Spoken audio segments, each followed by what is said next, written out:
Boa noite, meus irmãos. Que Jesus, o nosso divino amigo, o nosso divino mestre, nos envolva na sua paz, mostrando-nos o caminho que nós devemos trilhar em nossas vidas. O caminho que tem que ser o caminho de paz, o caminho da harmonia, o caminho da felicidade.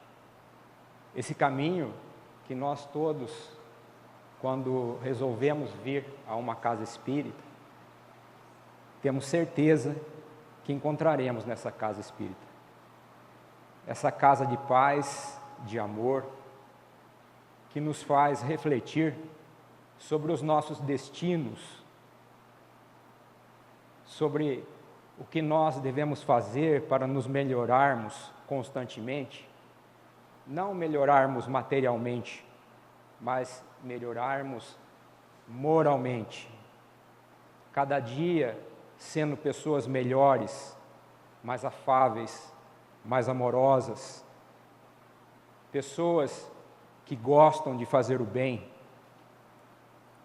que se comprazem em trazer a felicidade para as pessoas, pessoas otimistas, pessoas que só veem o bem nas coisas, porque entendem que pensar errado, fazer pensamentos ruins, é atrair para si espíritos também que pensam da mesma maneira. Tudo isso a doutrina espírita nos esclarece, através dos estudos. Agora há pouco o Cássio informou que abriu-se grupos de estudos na casa, acredito que tem milhares de grupos de estudos aqui nessa casa. Vamos fazer parte desses grupos de estudo, porque Allan Kardec sempre enfatizou a necessidade de nós estarmos sempre estudando, porque a fé espírita é a fé raciocinada, é a fé racional. Ninguém vai chegar aqui e falar uma coisa para vocês e nós vamos aceitar de pronto. Nós vamos pesquisar, nós vamos ler. Então a fé espírita é a fé racional. Vamos fazer parte então desses grupos de estudo. Quando abre-se também trabalho no voluntariado, é o trabalho que vai fazer o bem, a caridade, também não percamos o tempo pensando em se vamos fazer parte. Sim, vamos fazer parte, porque quando a gente trabalha no bem, os espíritos amigos nossos agem sobre nós, mudando a nossa psicosfera espiritual, e nós começamos a pensar melhor, a agir melhor, a trazer o bem para junto de nós. Quantas pessoas lá no nosso centro chegam com problemas de obsessão, e o tratamento, além dos passes, do atendimento fraterno, é sempre o trabalho no bem. Então, quando a casa espírita abre o campo do trabalho do bem e convida, como nós estamos sendo convidados aqui, vamos fazer parte, não percamos tempo. Porque existe esse movimento, né, dentro do Espiritismo, de a gente estar sempre trabalhando para fazer a caridade. Qualquer coisinha que a gente faça no bem já repercute muito bem para a gente. Então vamos pensar, né, não rejeitar os convites que nos são feitos pela casa. Vamos fazer parte sim. Às vezes a pessoa pensa, mas tem tanta gente que frequenta a casa, eu não vou fazer falta. Faz falta sim. Qualquer pessoa faz falta. Nós precisamos todos ajudar sempre no trabalho do bem, né? Então não percamos essa oportunidade que a casa nos dá, essa casa maravilhosa que leva o nome do codificador do Espiritismo, Allan Kardec. Conta-se que no século passado, um turista americano foi à cidade do Cairo, no Egito, com o objetivo de visitar um famoso sábio. Um turista ficou surpreso ao ver que o sábio morava num quartinho muito simples e cheio de livros. As únicas peças de mobília eram uma cama, uma mesa e um banquinho. Onde estão os seus móveis? Perguntou o turista. E o sábio, bem depressa, olhou ao seu redor e perguntou também: e onde estão os seus? Os meus? Surpreendeu-se o turista. Mas eu estou aqui só de passagem. Eu também, concluiu o sábio. Irmãos, nós estamos aqui na terra só de passagem. E alguns de nós ainda levam essa vida como se fôssemos ficar aqui o resto da nossa eternidade. É bom a gente estar sempre pensando nessa historinha. Essa nossa vida é passageira. Nós sabemos quando chegamos aqui, mas quando nós vamos partir, nós não sabemos. Então, a gente sempre ter essa história em nossas mentes. No Evangelho de Mateus, no capítulo 16, no versículo 26, Jesus nos fala: pois que aproveita o homem ganhar o mundo inteiro, se perder a sua alma? Ou que dará o homem em recompensa da sua alma? Ainda meninos, mal saídos da nossa primeira infância, nós somos sempre educados em conseguir cada vez mais. Até no futebol, nós pensamos sempre em ser campeões, não é verdade? Nosso time não pode ser vice-campeão, nosso time tem que ser sempre campeão.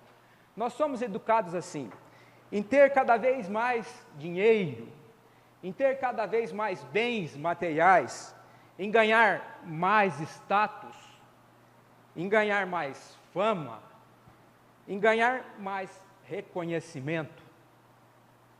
Existe um provérbio chinês que nos fala assim: mesmo que tenha 10.000 plantações, só podes comer uma tigela de arroz por dia. Ainda que toda a tua casa tenha 1.000 quartos, nem 2 metros quadrados precisas para passar a noite. Esse provérbio chinês é muito profundo. Quem abre o coração para a ambição, fecha-o à tranquilidade. E é verdade, tem muita gente que tem muitos bens, mas não tem tranquilidade, não tem paz. Eu conheço pessoas assim. Existem pessoas que não medem esforços para ganhar mais, esquecendo-se de tudo. Esquecem da família, esquecem dos amigos, esquecem do lazer, esquecem da religião. Só lembram da religião, qualquer religião, quando as coisas começam a dar erradas nos seus negócios. Quando as coisas começam a desandar. Quando surge algum problema financeiro, quando surge alguma doença, aí correm-se todos para a religião. É fato. Nós vemos hoje em dia escândalos dos mais diversos, sendo noticiados a toda hora na televisão, na internet, nos meios de comunicação. São pessoas de todas as classes sociais, para ganhar mais, no egoísmo, tudo fazem, desrespeitando até as leis, os bons costumes, diante mesmo do risco de desmoralização. Em Mateus, no capítulo 18, no versículo 7, Jesus nos fala assim: ai do mundo por causa dos escândalos, porque é inevitável que venham os escândalos. Mas ai daquele homem por quem vêm os escândalos. Olhem que palavras que Jesus nos traz no Evangelho. Esse Evangelho que tem que ser o nosso guia diário. Todo dia nós temos que ler uma página do Evangelho e nos orientarmos através do Evangelho. Esse Evangelho que é esmiuçado na parte moral pela doutrina espírita. Os conceitos morais do Evangelho estão todos explicadinhos no Evangelho segundo o Espiritismo. De manhã, quando nós levantamos, ao sair da nossa cama, ao tomar o nosso café da manhã, seria muito bom, muito ótimo, que nós fizéssemos uma prece junto com a nossa família e ler uma página do Evangelho segundo o Espiritismo, para a gente se iluminar, antes de chegar ao trabalho, antes de pegar o trânsito, antes de ver qualquer notícia, porque nós só temos notícia ruim hoje em dia nos telejornais. Isso acaba afetando o nosso psicosfera, os nossos pensamentos. E como se nós pensamos coisas erradas, nós atraímos coisas erradas para a gente também. Olha a importância da gente estar fazendo essa leitura diária do Evangelho, a reflexão no Evangelho. Diante de tudo isso, desses escândalos que a gente está vendo, a gente tem que parar e fazer uma reflexão séria e perguntar: será que ganhar o mundo compensa? Será que essa nossa necessidade de ter cada vez mais compensa? Será mesmo? Por isso, nós vamos dar uma repassada no que a doutrina espírita nos oferece como informação, como estudo, e diante de tudo que a gente aprende aqui, a gente vai ter essa resposta. Será mesmo que compensa a gente ganhar o mundo, ter essa necessidade de ter cada vez mais? Essa doutrina espírita, que nos congrega, que nos fala sobre a imortalidade do espírito, que nós somos imortais, que nós não vamos morrer nunca, que nós vamos desencarnar e continuar sendo o que nós somos aqui agora, nesse momento. Se nós formos pessoas boas, se trabalharmos no bem, nós partiremos para o mundo espiritual e continuaremos sendo espíritos que gostam de fazer o bem. Daí a importância de nós estarmos sempre nos aprimorando e sempre querendo trabalhar cada vez mais e fazer o bem. Porque fazer o bem faz bem, né? O Espiritismo que nos fala da reencarnação, que nós somos espíritos que estamos reencarnados aqui, com os nossos problemas, as nossas dificuldades, as nossas famílias difíceis, porque nós trazemos, às vezes, esses problemas de outras reencarnações. Essa aqui não é a nossa primeira reencarnação. Nós já fomos espíritos, somos espíritos milenares, já viemos de outras reencarnações, de onde nós trazemos problemas, dificuldades, acertos, desacertos. Então, e são milhares de encarnações, não são poucas.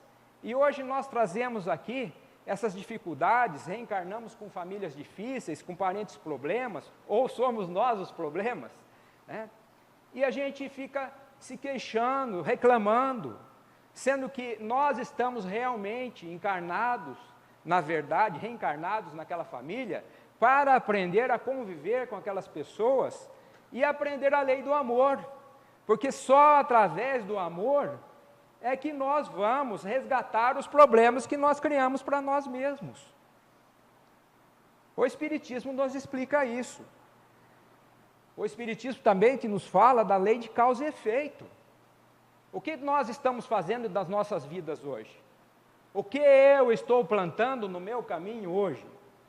Se eu estou querendo colher flores no meu jardim, é interessante eu estar semeando flores no meu jardim hoje.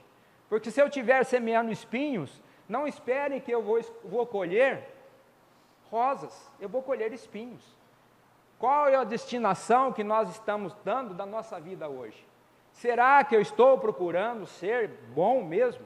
Será que eu não estou prejudicando ninguém em minha vida? Será que eu estou procurando realmente ser uma pessoa boa, uma pessoa que gosta de fazer o bem, que gosta de ajudar as pessoas? Porque a colheita vai ser obrigatória. Então é importante a gente estar sempre vigiando os nossos passos hoje, né? O Espiritismo que nos fala também da lei do progresso, que nós estamos constantemente em evolução, que essa encarnação eu estou melhor do que a encarnação passada, que um dia eu serei um espírito tão perfeito quanto um anjo, vai demorar, hein? Mas um dia eu serei. Essa é a nossa destinação. Deus quer isso para a gente, essa felicidade completa de um espírito superior. Um dia, devagar, né? Sem pressa, nós vamos atingir esse patamar, sim. Essa é uma realidade. Com os nossos erros, com os nossos acertos. Espero que sejam mais acertos do que erros, porque o Espiritismo nos oferece essa oportunidade de estar compreendendo a vida e facilitando a gente diferenciar o que é acerto, o que é erro, para a gente procurar errar menos. E o Espiritismo também que nos fala da comunicação entre o mundo espiritual e o mundo material. Essa comunicação incessante, milhares de obras psicografadas, milhares de mensagens trazidas do plano espiritual para a gente, falando assim: olha, o plano espiritual existe, nós estamos mais vivos do que nunca, acontece assim, façam o bem. E nós às vezes falamos: mas esquecemos. E essa comunicação espiritual é constante. Diversas vezes nós recebemos mensagens, né? A gente está pensando alguma coisa, vem uma intuição boa na nossa cabeça e nos ajuda.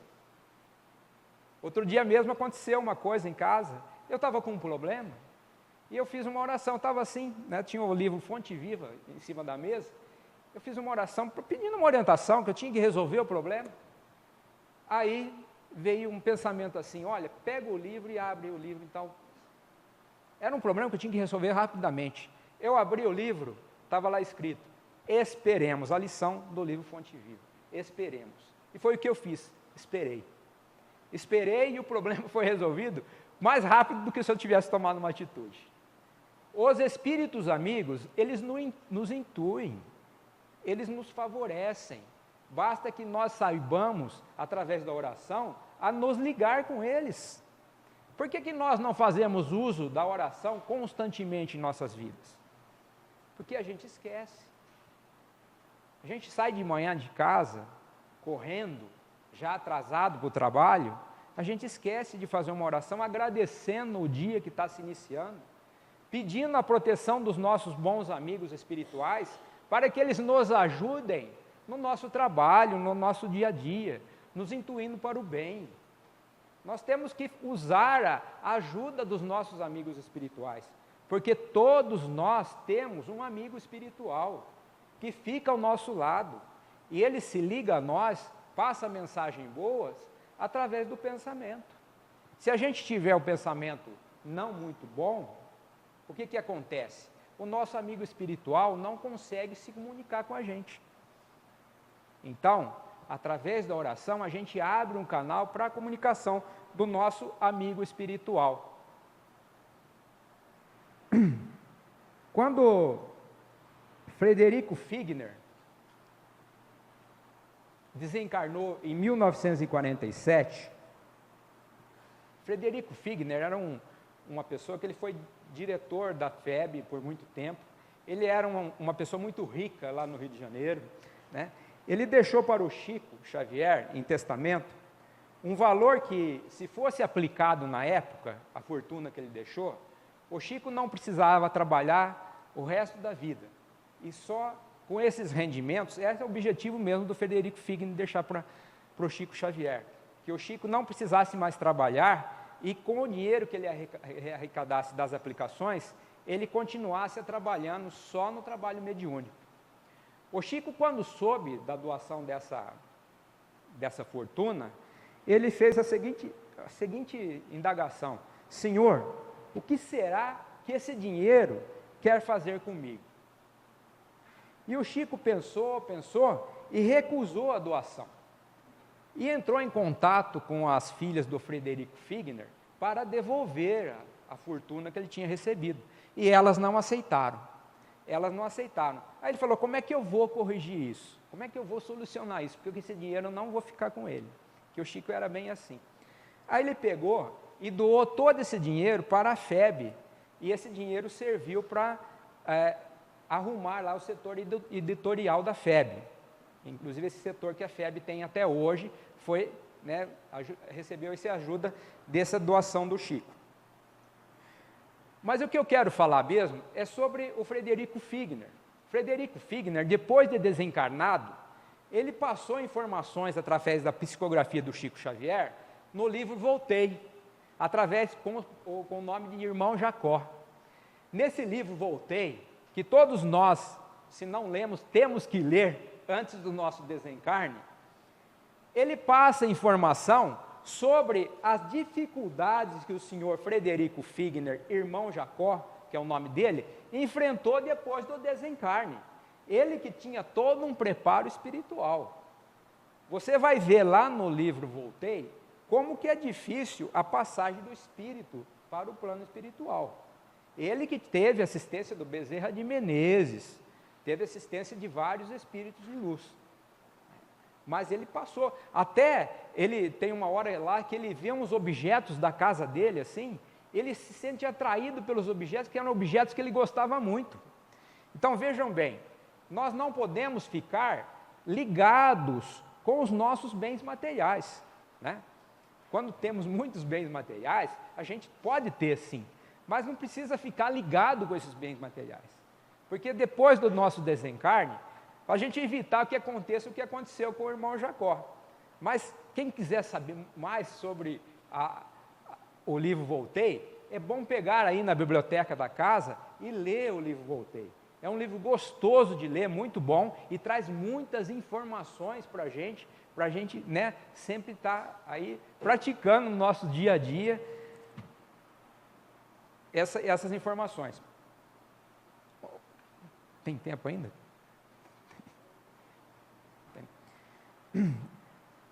No Evangelho segundo o Espiritismo, Meu Reino Não É Deste Mundo, no capítulo 2, que se intitula Meu Reino Não É Deste Mundo, no item 8, Uma Realeza Terrestre, tem lá o relato de uma senhora que foi rainha aqui na Terra.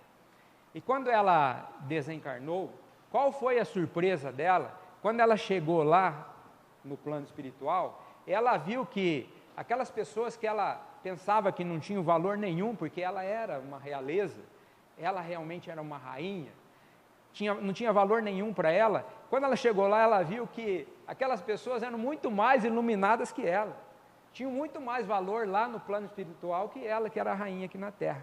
Aí ela entendeu as palavras de Jesus, que o reino de Jesus, de Deus, não é desse mundo, né? Então lá ela entendeu o significado dessa colocação de Jesus. No Livro dos Espíritos, na questão 785, Allan Kardec pergunta: qual o maior obstáculo ao nosso progresso? Aí os espíritos respondem: o orgulho e o egoísmo são os maiores obstáculos para o nosso progresso moral e espiritual. Resumindo, então, gente, a gente tem que procurar sempre estar combatendo o orgulho e o egoísmo em nós, que são as maiores chagas que atrapalham o progresso da humanidade. E esse orgulho e esse egoísmo, infelizmente, ainda está dentro de nós. O Espiritismo, ele nos propõe a trocar esse orgulho e esse egoísmo pelo amor, colocar o amor de Jesus dentro do nosso coração, em todas as situações da nossa vida.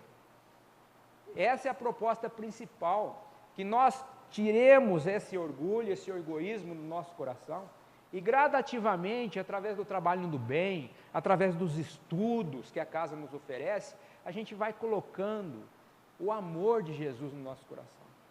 Quando a gente vê alguma pessoa necessitada na rua, né, que a gente ajude essa pessoa. Quando a gente souber de alguém que está doente lá no HB, precisando de ajuda, a gente vai ajudar. A gente leve um prato de comida, uma cesta básica. Sempre esteja procurando sempre fazer o bem. Assim, a gente vai se transformando moralmente, espiritualmente, evoluindo cada vez mais. Essa é a grande proposta do Espiritismo, que a gente faça essa reforma, né? Essa evolução, essa evolução espiritual que nos é proposta.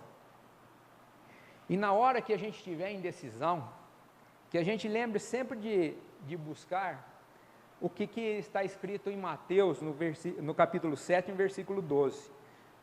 Tudo o que quiserdes que os homens vos façam, fazei assim também a eles.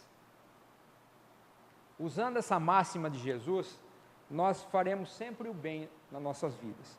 Eu gostaria já para encerrar, falar um pouquinho sobre o culto do Evangelho no lar. A importância que tem a gente fazer o culto do Evangelho no lar. Quem tem família, reúne a família uma vez por semana, 15 minutinhos, pega lá o Evangelho segundo o Espiritismo, põe uma jarra de água para fluidificar, faz uma oração, né, a oração inicial, pede a proteção dos bons espíritos.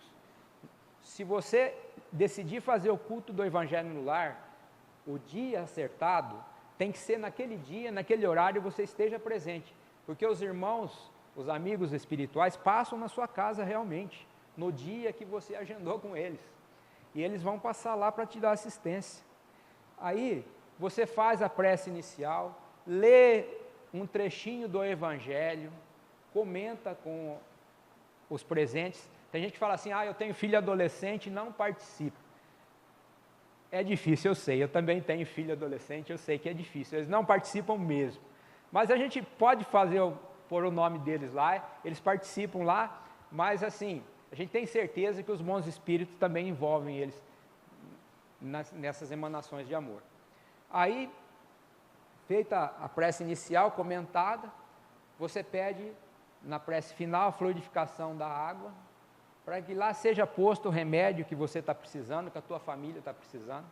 Existem relatos de senhoras, né, que estavam com o filho com febre em casa, já tinha dado um monte de remédio, e ela pediu com tanta fé para que colocasse um remédio na água. Ela pegou um copinho de água e deu para a criancinha, e a criancinha baixou a febre da criança. Para vocês verem esse exemplo, como que é muito importante a gente fazer o culto do Evangelho no lar. Quem faz o culto do Evangelho no lar, consegue uma harmonia dentro de casa, uma paz dentro de casa, um entendimento entre as pessoas, que é muito bom. O que nós queremos não é voltar de um dia de trabalho e chegar num lugar que seja pacificado, harmonizado, que seja um oásis. O culto do Evangelho no lar proporciona isso. Dizem os bons amigos espirituais que se uma casa faz o culto do Evangelho no lar, o quarteirão inteiro fica protegido. Imagine se o quarteirão inteiro fizer o culto do Evangelho no lar. A cidade inteira fica protegida. Então hoje, mais do que nunca, nós precisamos fazer o culto do Evangelho no lar. Nós precisamos falar mais do Evangelho. Nós precisamos falar mais de Jesus. Nós precisamos colocar mais Jesus na nossa frente. Em todos os passos que nós fizermos. Boa noite a todos. Que tenham uma ótima semana, cheia de paz, de muito amor e muita harmonia. Obrigado.